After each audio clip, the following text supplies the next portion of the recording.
Hey guys, accounting तो business transaction record करने के लिए है, पर ये बिजनेस ट्रांजैक्शन क्या होता है? चलो देखते हैं। बिजनेस में पैसे से रिलेटेड जो घटनाएं होती है वो सभी बिजनेस ट्रांजैक्शन है। Purchase, sales, expenditure, insurance, loan etcetera, ये सारी घटनाएं बिजनेस ट्रांजैक्शन है। बिजनेस ट्रांजैक्शन में ये चीज़ें ज़रूर होनी चाहिए। ट्रांजैक्शन में पैसा इन्वॉल्व होना चाहिए। एक तो पैसा आएगा या फिर जाएगा, ये दोनों ही सिचुएशन में कंपनी के फाइनेंशियल पोजीशन में असर ज़रूर होगा। वो असर या तो पॉजिटिव होगा या निगेटिव होगा, पर असर ज़रूर होगा।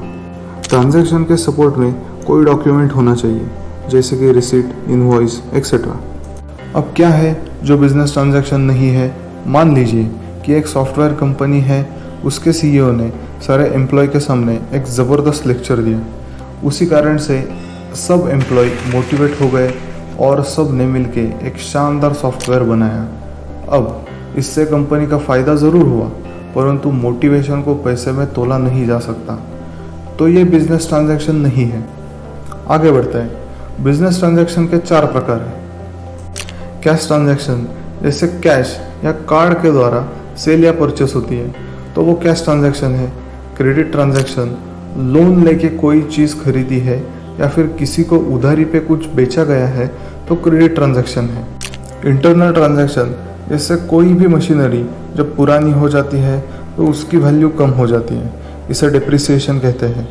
कई बार आग लग जाने से या फिर किसी कारण से नुकसान होता है, यह सब इंटरनल ट्रांजैक्शन है।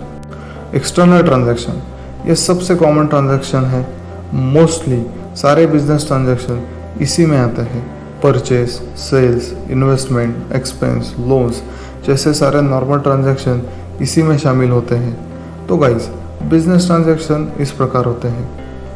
Thank you so much for watching guys. Please like and subscribe.